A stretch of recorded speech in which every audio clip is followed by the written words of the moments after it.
To our channel creative education idea.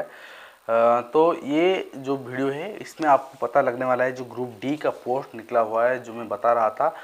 तो 1 लाख के ऊपर पोस्ट निकला है, 1,03,769 ये जो पोस्ट निकला है, उसका अप्लाई आप कैसे करोगे, उसका गाइडलाइन क्या है और आपको मतलब कौन सी जोन में कितना पोस्ट देखने को मिलेगा, आप कैसे अप्लाई करोगे, यहाँ फुल आपको ट्यूटोरियल दिया जाएगा, मतलब डेमो दिया जाएगा।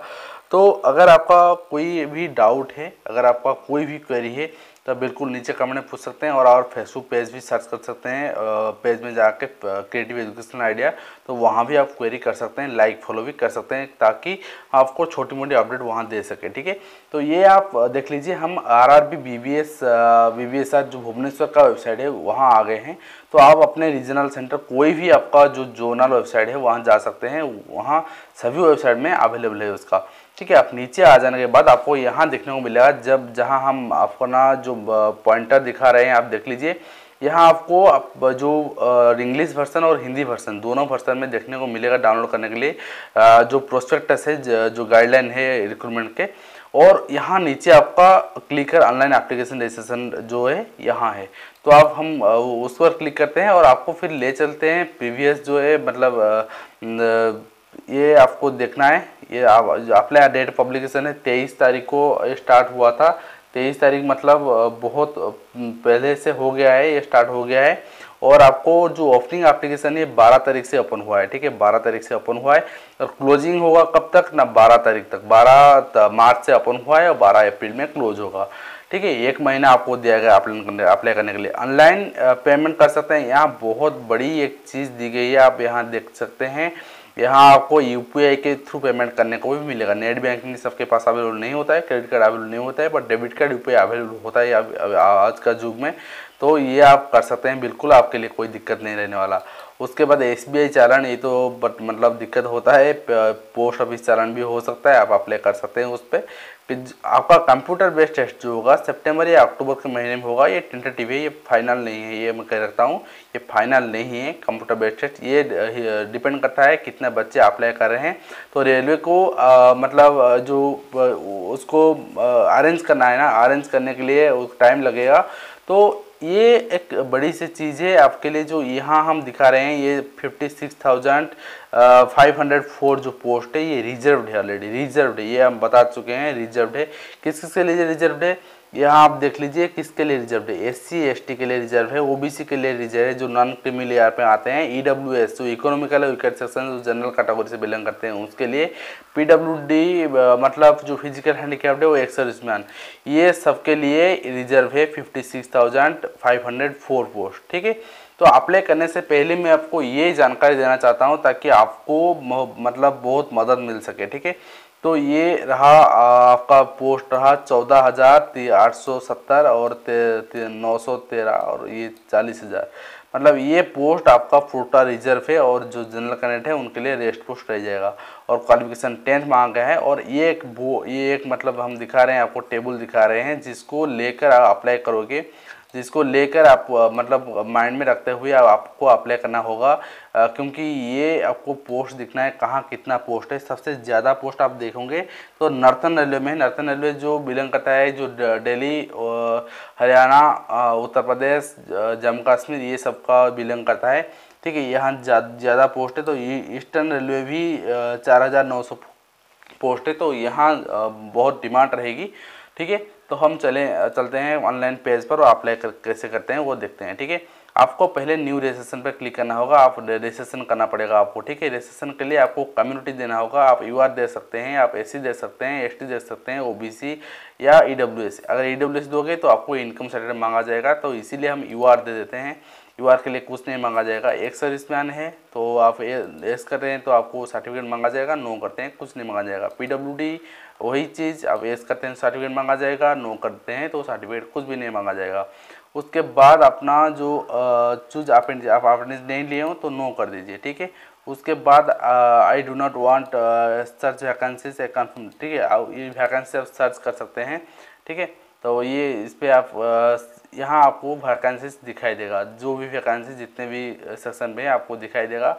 अगर आप नो करते हैं, नो करने के बाद आपको कुछ नहीं दिखाई देगा, अप्लाई पे क्लिक कर लीजिए।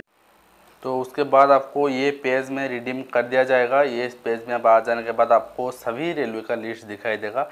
आप जो भी रेलवे में अप्लाई करना चाहते हैं तो आप बिल्कुल उस रेलवे को चूज़ कर लीजिए। हम अगर ईस्ट कोस्ट भुवनेश्वर को चूज़ करते हैं तो बाद में ये लिखता क्या लिखता है, you have selected East Coast Railway Bhubaneswar, you will not be allowed to modify the railway after registration. Registration के बाद ये मॉडिफाई नहीं होगा, ठीक है। तो इसीलिए आप सोच विचार करके अपना पोस्ट को नज़र में रखते हुए आप उस पर रजिस्ट्रेशन कर लीजिए। और एक बड़ी चीज़ है, जो एग्ज़ाम जो सेंटर है, आप अगर सोच रहे हैं मैं दिल्ली से बिलोंग करता हूँ, अगर मैं साउथर्न रेलवे में देता हूँ तो मुझको साउथर्न में जाना पड़ेगा एग्ज़ाम देने। बिल्कुल नहीं, आप दिल्ली में दे सकते हैं, कोई भी रेलवे में आप अप्लाई कर लीजिए, पर आपको अपने जो हिसाब से एग्ज़ाम देखने को मिलेगा, ठीक है। उसके बाद आप एक्सेप्ट पे क्लिक कर लीजिए। क्लिक करने के बाद आप सबमिट पे क्लिक कीजिए, ठीक है। तो सबमिट पे क्लिक करने के बाद आपके सामने ये पेज ओपन हो जाएगा। यहाँ आपको अपना नाम देना होगा। मैं कोई भी नाम दे देता हूँ, ठीक है। तो सपोज मनीष दे देता हूँ, मनीष पांडे दे देता हूँ, ठीक है। तो आप अपने नाम ठीक से दीजिए, जो मैट्रिकुलेशन सर्टिफिकेट में आपका है वो आप नाम दीजिए। उसके बाद आपको री एंटर नाम करना है, वो भी हम कर लेते हैं, ठीक है। तो ये आप नाम यहाँ एंटर कर लीजिए अपना। तो आपने नाम एंटर करने के बाद आप मैंने यहाँ आधार कार्ड ही मांगा जा सकता है। तो जहाँ दिक्कत होगा तो मैं वहाँ वीडियो ख़त्म करने की कोशिश करूँगा, क्योंकि वहाँ उससे आगे नहीं हो पाएगा। तो ये मैं देता हूँ। आपका हिसाब से आप एज दे दीजिए, जो भी आपका एज है आप एज दे सकते हैं। तो आपको कोई दिक्कत नहीं। आप मतलब बहुत सारे यहाँ आप स्क्रॉल करके अपना एज दे सकते हैं। मैं अपने हिसाब से एज देता हूँ, ठीक है। ये मेरा अप्लाई नहीं कर रहा हूँ, मैं एक मतलब फेक अप्लाई कर रहा हूँ आपके लिए, आपको दिखाने के लिए, ठीक है। तो इसीलिए आपका एज यहाँ काउंट होके ऑटोमेटिकली आ जाएगा। यहाँ कोई दिक्कत नहीं रहा। यहाँ आपको आधार नंबर देना होगा, ठीक है।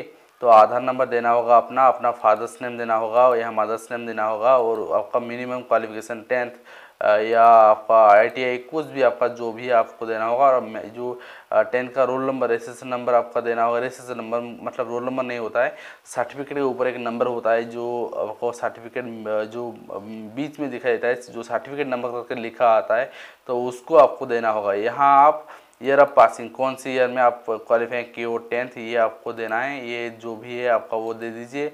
उसके बाद अपना मोबाइल नंबर यहाँ देना है, और उसके बाद री एंटर मोबाइल नंबर फिर से एंटर करना है, ठीक है। एंटर करने के बाद अपना ईमेल आईडी यहाँ देना है, जो भी आपका ईमेल आईडी आप दे सकते हैं। उसके बाद जो कि यहाँ आप री एंटर ईमेल, जो ईमेल आप यहाँ एंटर किए हैं उसको री एंटर करना है यहाँ। उसके बाद कैप्चा डालना है। कैप्चा डालने के बाद इसको आप मतलब क्लिक कर दीजिए, ओके कर दीजिए। उसके बाद सबमिट कर दीजिए। इसके आगे हम नहीं जा सकते, क्योंकि आधार नंबर वगैरह और जो ये फेक तो मैं नहीं बना सकते, तो इसीलिए आगे नहीं जा पा रहे हैं। इसके आगे क्या आपको देखने को मिलेगा ये हम बता रहे हैं। तो ये सबमिट करने के बाद आपको अपने मोबाइल पे या अपना जो मेल पे एक वेरिफिकेशन कोड आएगा। तो वेरिफिकेशन कोड में आप सबमिट कर लीजिए। वेरिफिकेशन कोड में सबमिट करने के बाद आपको देखने को मिलेगा एक जो पेमेंट पेज, ठीक है। आपको पेमेंट करना है, आप UPI से कर सकते हैं, बिल्कुल VPA आप दे के पेमेंट कर सकते हैं। आपको जो पेमेंट पेज मिलेगा ना, पेमेंट पेज में आप VPA अपने डाल दीजिए। मैं आपको दिखाने की कोशिश करता हूँ, चलो देखते हैं। तो यहाँ आप देख सकते हैं मतलब हम एक दिल्ली के एक रजिस्ट्रेशन कंप्लीट होने के बाद एक पेज में आ गए हैं। तो पेज आने के बाद यहाँ पेमेंट कंप्लीटेशन हो गया है, इसीलिए दिखा रहा है। एडिशनल जो डिटेल ये जो आपको देना था, ठीक है। तो एडिशनल डिटेल जो आपको देना था, ये आप उसके ऊपर क्लिक करने के बाद आपको जो भी मतलब मैंने जो भी पोस्ट है उनके लिए आपको चॉइस भरना है, ठीक है। 1 2 करके भरना है। कि कैसे हम दिखाते हैं आपको, देखिए। तो यहाँ आपको मतलब वेस्टर्न रेलवे में आपको ज़्यादा पोस्ट है, ठीक है। तो आप चॉइस भरना है, मतलब या पोस्ट गार्ड के लिए आप भर सकते हैं, या आप जो TRS के लिए भर सकते हैं। कोई भी आपको 10 12 15 मिलेगा, 15 चॉइस मिलेगा। उनके हिसाब से आप पोस्ट के हिसाब से आप भर लीजिए, ठीक हो। ठीक भरने के बाद आपको यहाँ मॉडिफिकेशन भी चेक पेमेंट स्टेटस या बिल्कुल ओके हैं, पेमेंट स्टेटस पेमेंट हो गया है, तो इसीलिए पेमेंट स्टेटस कम्प्लीटली सक्सेस दिखा रहा है। तो वरना आपको दिखाई देता। तो यहाँ आपको मतलब क्रेडिट कार्ड से डेबिट कार्ड से UPI से पेमेंट करने को दिया जाएगा। जो मतलब मैं बता देता हूँ एक नंबर, सपोज जो भी नंबर 1 2 3 4 5 6 7 8 जो भी आपका मोबाइल नंबर है बैंक में लिंक है, उसके बाद आप @, लगा के पेटीएम लगाओगे तो आपका पेटीएम यूपीआई बनेगा। @ लगा के YBL लिखोगे तो आपका फ़ोनपे का यूपीआई बनेगा। @ लगा के यूपीआई लिखोगे तो आपका भीम जो भी यूपीआई बनेगा। जो भी जहाँ भी आपको पेमेंट करना है आप कर सकते हैं बिल्कुल। आप अगर डेबिट कार्ड से पेमेंट करोगे तो आपको 6-7 रुपया लगेगा, चार्ज लगेगा, पर यूपीआई से कोई भी चार्ज नहीं लगने वाला। आप बिल्कुल यूपीआई से पेमेंट कर लीजिए। और मैं बताना चाहूँगा सिर्फ जनरल बच्चों के 500 रुपया लगेगा और आपका रिफ़ंड आएगा 390 रुपया करीबन रिफ़ंड आएगा।